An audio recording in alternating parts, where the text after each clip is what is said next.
It's not that ESPN hasn't laid people off before. Back in 2015, the network dropped more than 300 employees. But the latest round of layoffs to hit the sports media giant targeted some of the network's best-known, best-loved journalists and raised big questions about ESPN's future.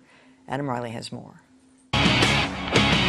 For decades, ESPN has been the biggest name in sports media, an essential source for fans looking to be informed, entertained, or infuriated. The balls were deflated. Somebody deflated those balls. But suddenly, the self-described worldwide leader in sports looks awfully shaky. This week, ESPN laid off around 100 employees, from anchors to hosts to beat reporters. Network president John Skipper called it a necessary component of managing change, especially when the cable fees that pay ESPN's bills are disappearing. As more customers cut the cord, the network's subscriber base has taken some serious hits. Yet ESPN still has the cash to pay hot take artists like Stephen A. Smith and Max Kellerman. They had beaten them in the playoffs last year. Do you think the Cavs can make it interesting? It's the diesel. Maybe because ESPN plans to emphasize commentary over reporting and pull back from baseball and hockey. The cuts have prompted mourning from the teams those journalists used to cover. That's the reality of the world today. And their ex-colleagues who've still got jobs for now. Our neighborhood will lose much in the absence of their presence. Maybe they should get rid of one of the channels. They got too many ESPNs going anyway. I don't watch enough ESPN to really be all that informed on what's happening here. I mean, I watch it for Game of the Week or tennis when that's on there, but I mean, I can't believe that they're putting this kind of screeching commentary on over reporting from, a sports event. Well, welcome to media in the age of the internet. I mean, people are cutting the cord. Where are they getting their sports news? They're getting it online. Yeah. And what are they going to look for online that's going to go viral? It's not going to be the reasoned commentary. It's going to be the people screaming at each other for 2 minutes that you can send around as a viral clip. And I think ESPN is facing what newspapers have faced, what magazines have faced. The business model is changing and the distribution model is changing. I mean, ESPN was uniquely well set up for the old linear TV model. They had live programming that a certain subset of the audience cared about passionately.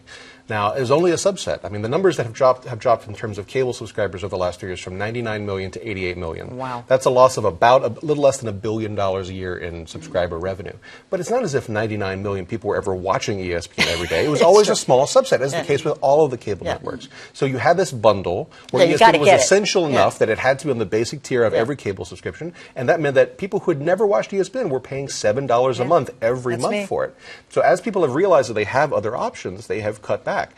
I think ESPN in the end is going to be okay, but because there are people who really want their products, but they built an economic structure in buying these very expensive sports league rights that was based on the old model, and they're having to make serious adjustments because the money is changing.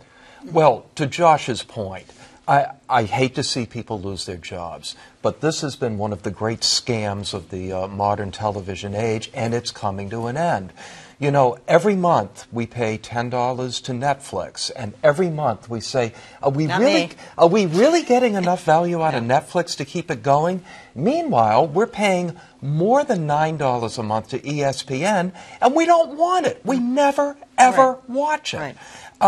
People now have choices, and they are choosing not to take ESPN. And I think this is just going to continue. I think people want their home teams. I'll pay to watch the Red Sox. I'll pay to watch the Celtics. I don't want to pay to watch ESPN. Yeah, and a lot of the baseball in particular has its own hometown franchises. Exactly. So NESN, we don't need. Right. Except for the Game of the Week or whatever. Right. I mean, NESN is a great value to us. Right. ESPN isn't. Yeah. Well, I've long been angry about this because the only reason I have it is because it's tied to something I really want and I can't get rid of it. Yeah. And it takes up space in the middle of my skipping over to get to where I want, which really annoys me. Yeah. I will say the one thing. And there's more than one ESPN. Yes, it's like three I know. or four. It's like you got to keep going. Oh my God, here you go. It's like so ridiculous. There is one aspect of it that I do enjoy, but I'm the subset of the subset. When they started doing the films, 30 by 30, those are excellent. Netflix is fabulous. You just haven't gone around it enough. It is worth the investment, let me say. So, but that's it for me and ESPN, and they've just been making money off of me for years because I can't get rid of it the way I'd like to. I do think it's worth noting, though, that same impact that gave ESPN a lot of money is the same thing that gave CNN a lot of money. This applied to every piece of the package. That's what gave newspapers a lot of money. People who only wanted the sports section but bought the whole package. Yeah. This is the phenomenon that's going across media, and news is being hurt by it. with not just sports news. But I would argue, and the cable people don't want to hear this because this is too much customization, but they could do it. You could probably make the same money from me if I could pick what I wanted, because I have different things. Yes, exactly. And you cannot guess what I want. I have very wide interests. So this is what's annoying me. Josh.